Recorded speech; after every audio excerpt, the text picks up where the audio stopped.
If I were a brand new life insurance agent in 2025, this is exactly what I would do step by step to go from zero to making $10,000 a month.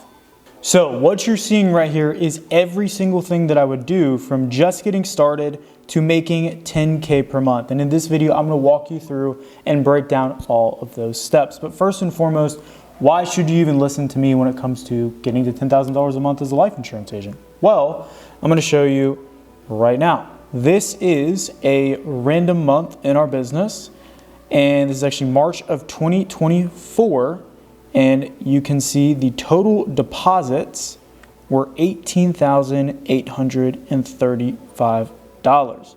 Now, the majority of these deposits are directly from insurance companies right here, so most of this money is commissions from selling life insurance. So you can trust that I know what I'm talking about because we've done this for ourselves, and we've also done this for dozens and dozens of other agents. For example, this is Jorge, who was able to make $13,000 in profit in one single month without making a single phone call. So he made $13,000 in profit without dialing. Or you could look at Eris and Eddie, who are doing $30K per month, only working 3 hours per day. And they're using this system that I'm about to show you guys in just a second. Or you can look at Ben, who did $42,000 in sales in 1 month.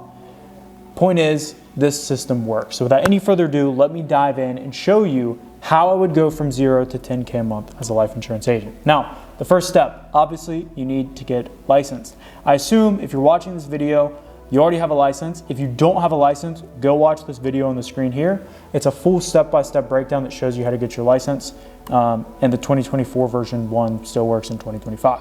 All right, so we're gonna start with step number 1 outside of getting licensed, which is picking a market. Now, most agents, when they get into the business, they completely overlook this step and they just go into whatever market their friend tells them to go into, or they just go into whatever market that they're getting recruited into by the agency that they're joining. But every single market has its own set of problems. And I'm gonna explain what the difference between a product, a market, and a niche is. So a product is basically just an insurance product. So term life insurance is a product, right? It's just a made up idea and a made up form of insurance. So it's simply a product, right? Whole life insurance is a product, right? An annuity is a product. A market is a group of people that buy a set of products, right? So for example, the senior market would buy final expense insurance, they would buy annuities, they would buy Medicare. There's different products that market would need, right? Hopefully this is making sense. Another example of a market would be millennials, or younger people that are just buying houses. Those people might need mortgage protection. They might also need health insurance because they're aging out of their parents' health insurance. So markets are groups of people. Products are the actual products that you sell them. Now a niche is like a little slice of a market. So for example, a niche we could target within the senior market would be just going after veterans. A niche that you could target within people planning for retirement is people that have 401ks and they're looking at a better alternative. So a niche is just a way to find a subset of people inside of a market. Markets are big groups of people, niches are small slices of that pie. So whenever you're picking the market you're gonna sell to, you need to consider that every single market has pros and cons, right? So if you're gonna go out and you're gonna serve the senior market, well, you're gonna deal with people that maybe are on lower incomes, that aren't as tech savvy. The good thing is if you're selling a product like final expense, it's usually a very easy, simple sale. So the pros are it's very simple. The cons are you might have higher chargebacks. You might be dealing with people that are less tech savvy. Whereas if you go and you start trying to sell, super advanced market products and doing IULs and annuities and things like that, you have high commission and your retention is really high, but it's going to take you're going to have a longer sales cycle, which means you have to wait longer to get paid. So study the different markets in insurance. Figure out what problems do you want, what pros do you want, what cons are you willing to accept, and that's how you should decide what market you're going to sell. So that's all I have to say about that. Now, the next thing that you need to do is actually picking an agency and finding a mentor. So the way that I recommend doing this is basically find your Mr. Miyagi, right? Find the person that you want to study and emulate to basically get all of their processes so you can model what they're doing to do it for yourself. The best way to learn something is copy someone who's already doing it successfully. So pick your agency based off of the person that has the systems, has the experience, and can teach what they already know to you. Now, the next thing you need to understand is the two learning curves of insurance. So here we have the sales learning curve, and here we have the insurance learning curve, okay? So the two learning curves of insurance. If we imagine that your goal is at the end of these learning curves, right? Whatever your goal is, maybe it's 10K a month, 20K a month, 30K a month, 50K a month, whatever it is, that goal is here.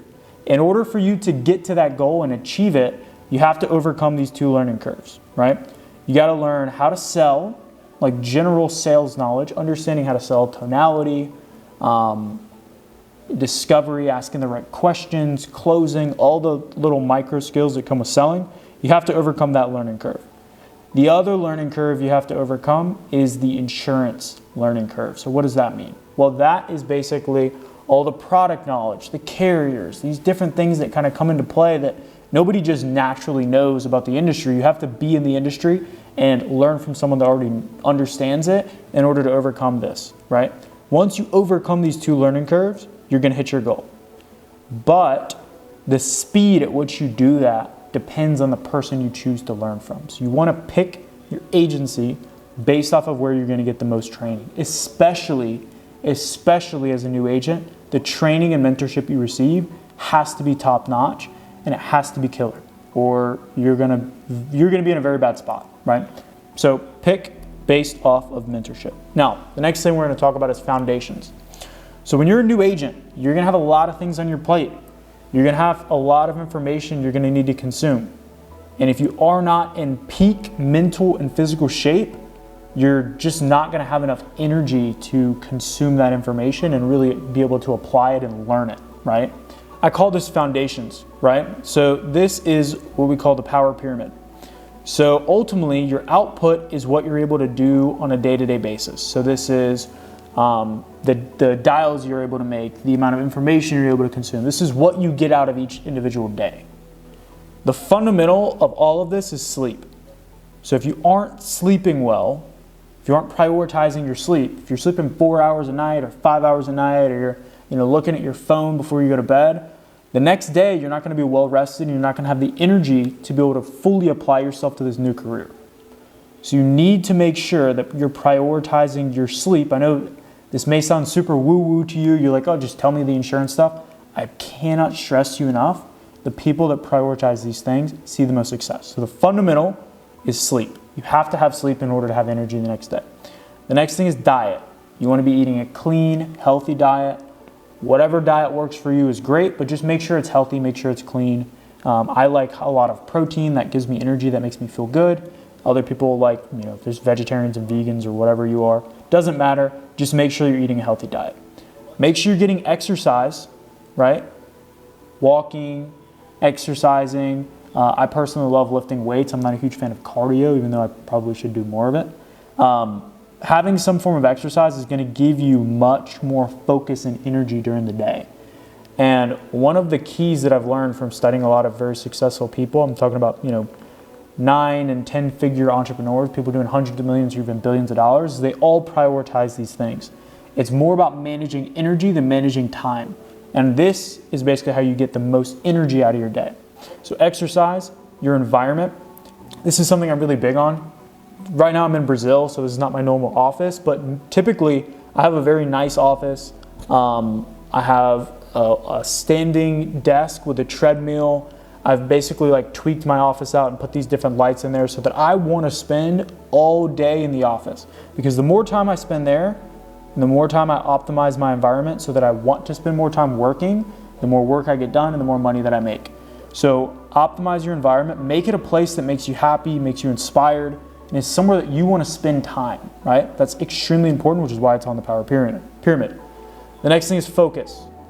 So during the day, don't be checking your phone while you're trying to dial or while you're trying to, learn these different things about insurance.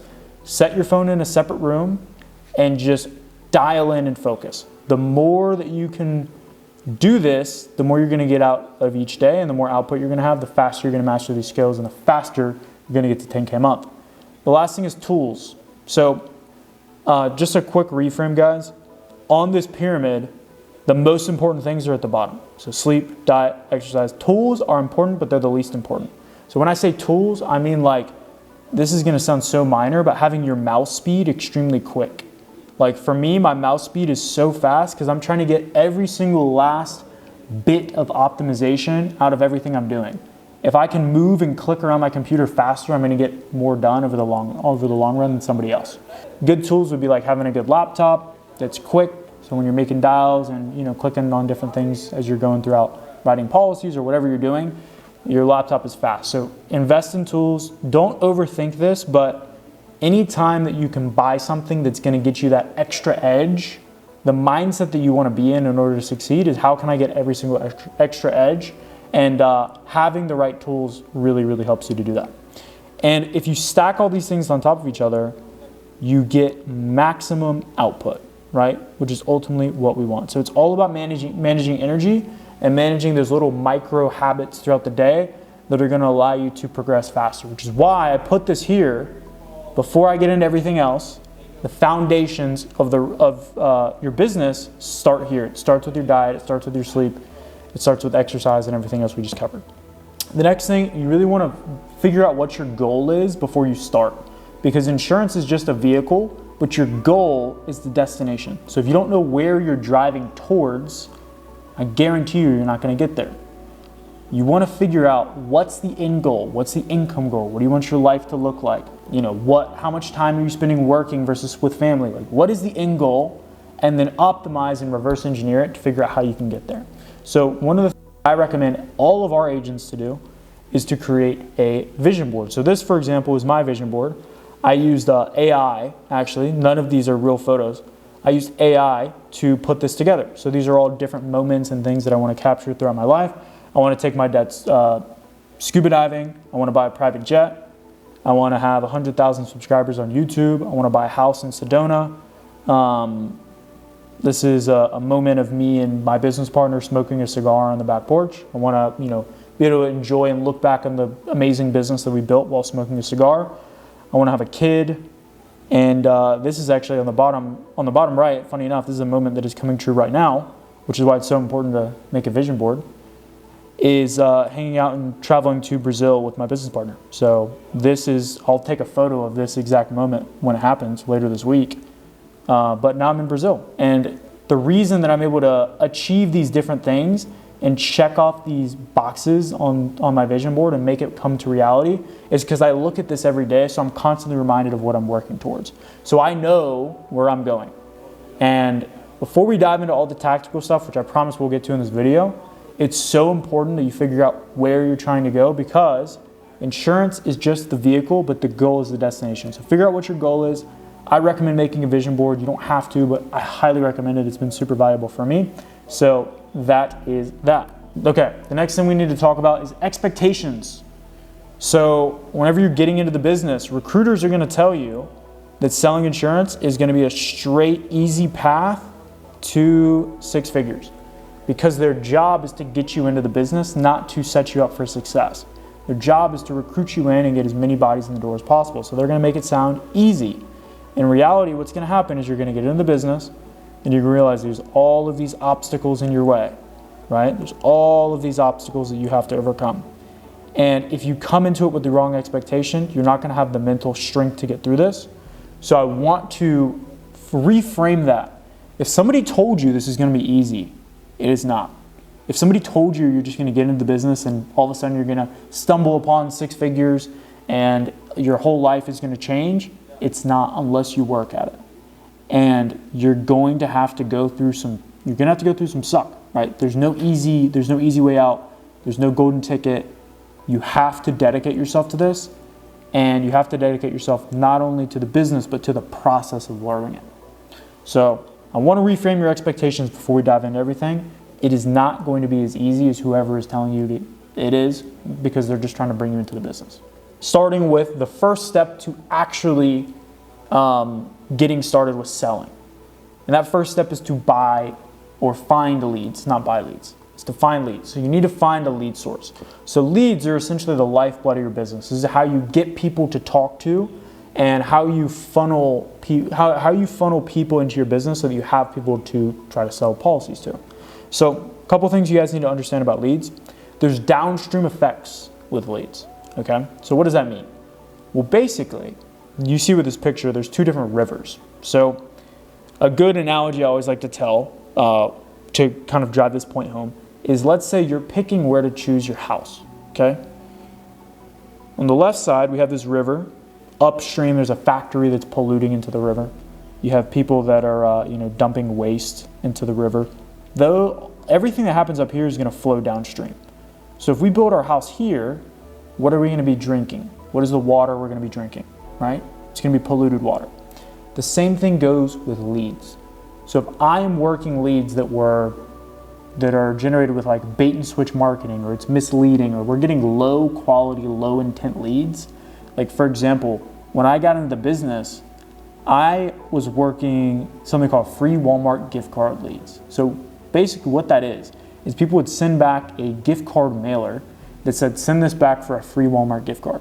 So I would take this lead, go and knock on their door and try to sell them life insurance, which, as you can imagine, they weren't interested in. And so what happened was I would sell policies, but then the people would cancel the policy immediately because they only wanted the gift card. So I was suffering, my business was suffering the downstream effects from low quality leads. Versus, on the other hand, let's say we build our house here. The water is melting off of ice caps. It's pure drinking water straight from a mountain.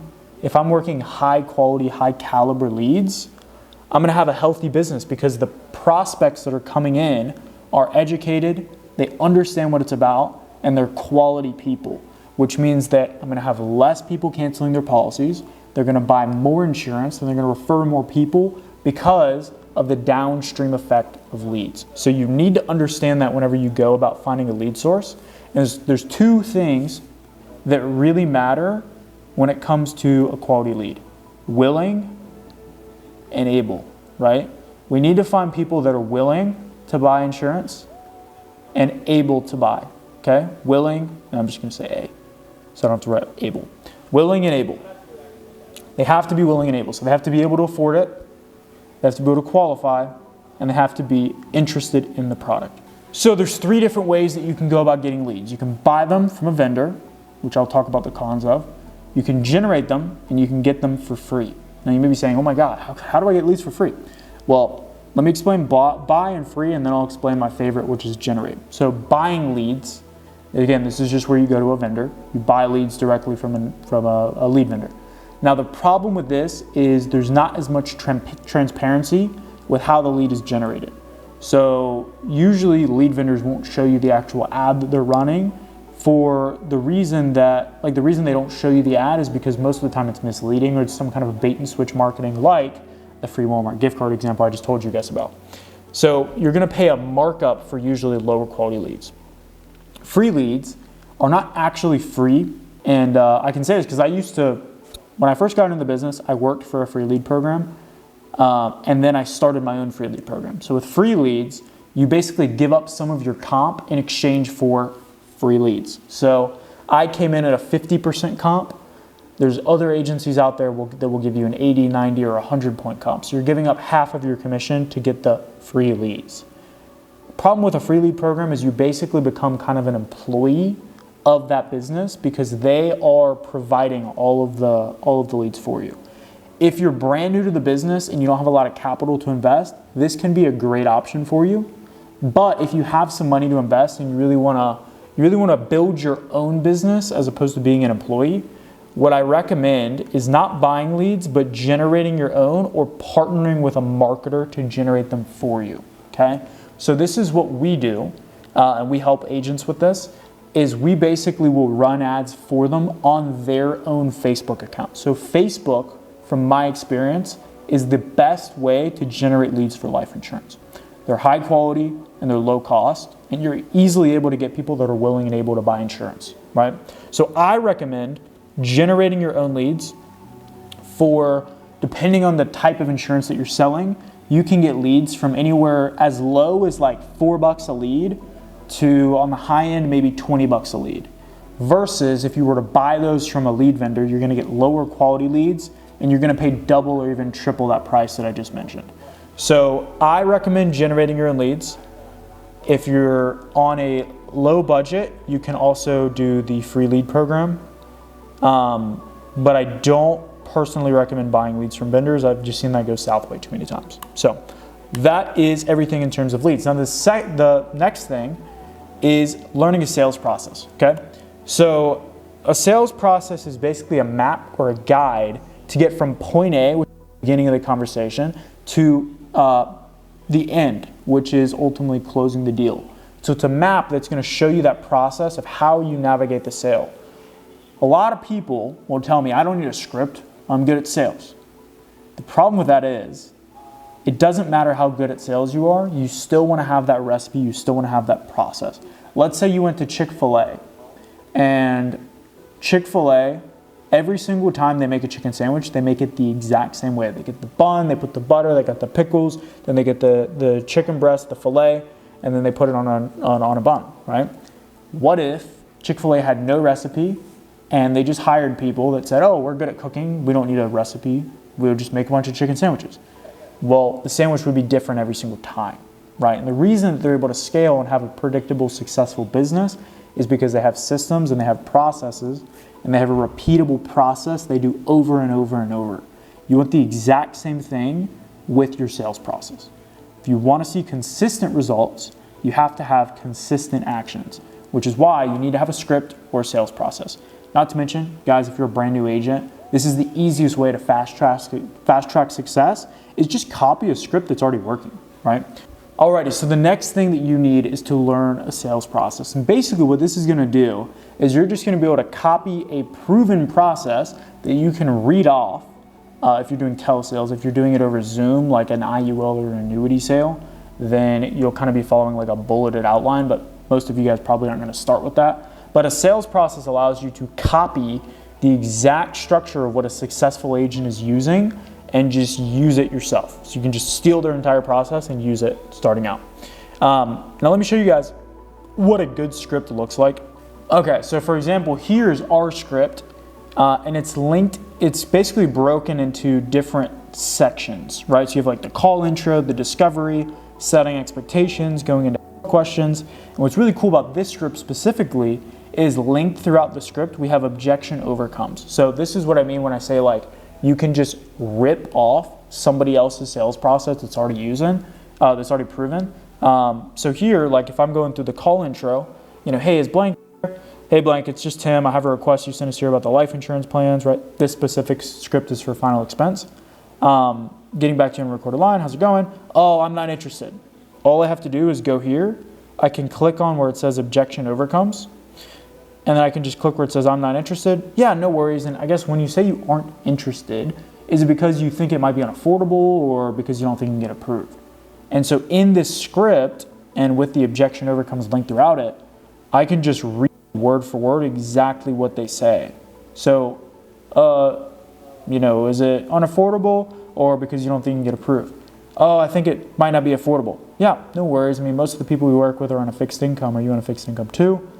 Yes, I am. Perfect. Yeah, the plans you requested information on are actually designed for people on a fixed income, right? And so every single thing that you need is written out for you. So when I say you need to use a sales process, it's because you can shortcut the learning curve on the sales side and just copy something that's already proven and just use word tracks that have been battle tested literally thousands of times. So if you guys want access to the script, I'm going to include a link down below in the description where you can get access to the script.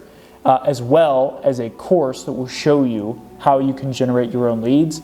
And you can actually get started in that course for the first 7 days for completely free. So that's going to be linked down below in the description for you guys to check out. All right, so I have a photo here of a guy dumping an ice bucket. On himself. And the reason I have that is you want to learn the script. When you're a new agent, really study the script. I cannot stress how important it is to master your sales process. Really dial it in and get it perfected, okay? You wanna have your script so down that somebody could break into your house in the middle of the night, pour a cold bucket of ice water on you, jolting you awake, and ask you to recite the script word for word, and you can do it. I'm not kidding when I say that. You want to master it so much that you have it down word for word. Write the script down, read it out, like whatever you need to do to learn it, do that, okay? It's very, very important that you really have the script by memory, because you're gonna get shaken up in the sale and you need to be able to come back and get right to where you need to be. So the next thing is learning objections, okay?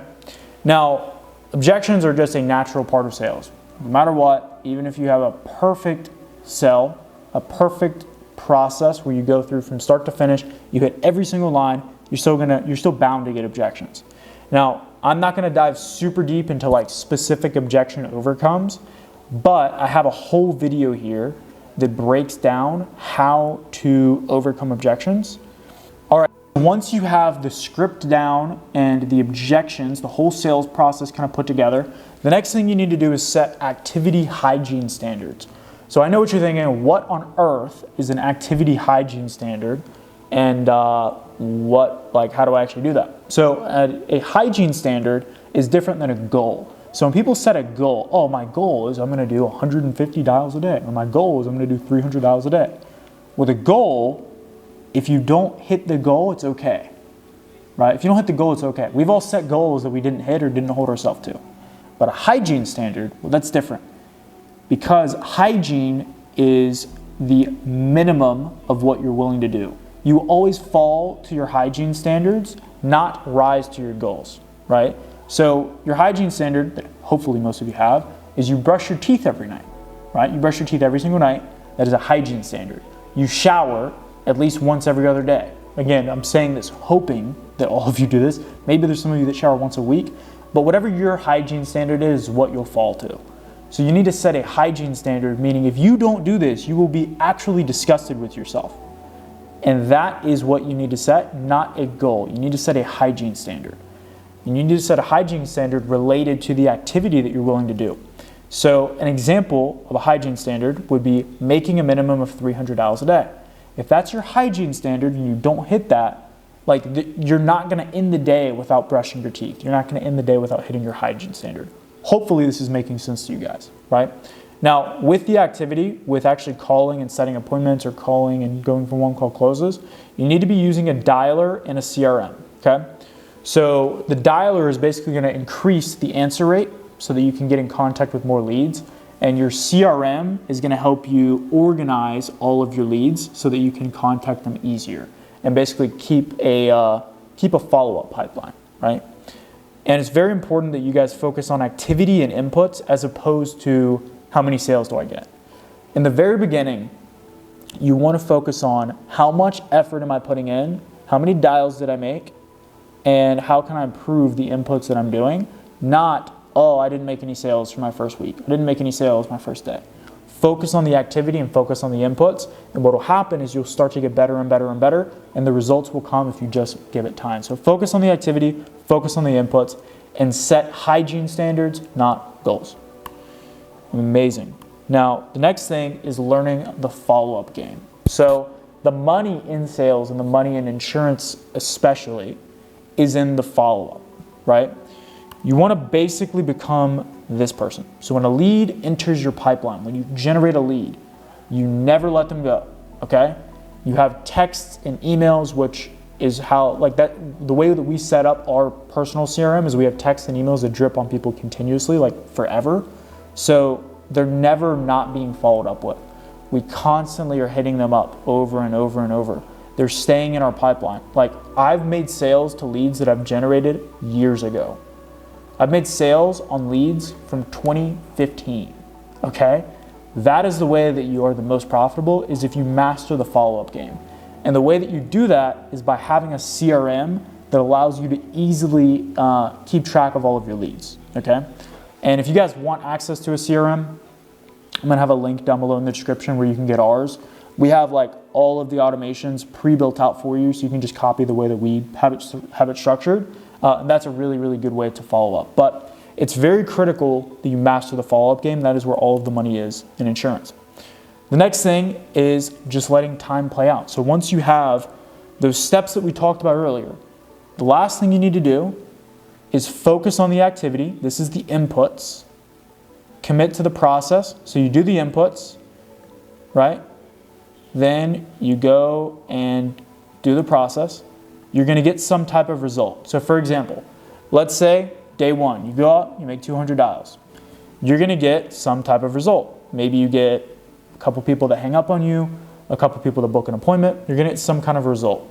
And then you need to look at that result, analyze what you did. So listen to your call recordings, go over training with a mentor, send your mentor your call recordings, and you're going to get feedback.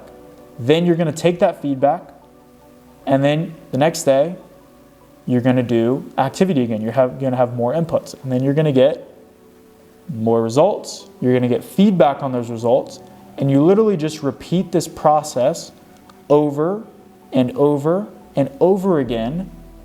And then eventually what happens is you get better and better and better, and your skills improve until you are worthy of earning $10,000 a month or more in this industry. And ladies and gentlemen, that is all that you need to do. That is the entire step-by-step process of what I would do if I was a brand new agent starting out to getting to 10K a month or more. So if you got value from this video, I have another one that you're going to absolutely love. I put together an entire training that shows you all of the softwares, all of the gadgets like the headset, the desk, the laptop setup that I recommend, everything that you need to sell life insurance from home successfully in 2025. It's a full free course. It's close to an hour long, and it's going to be right here. So if you want to watch that video to get everything that you need to be successful selling life insurance from home in 2025, then click this video right here, and I'll see you there.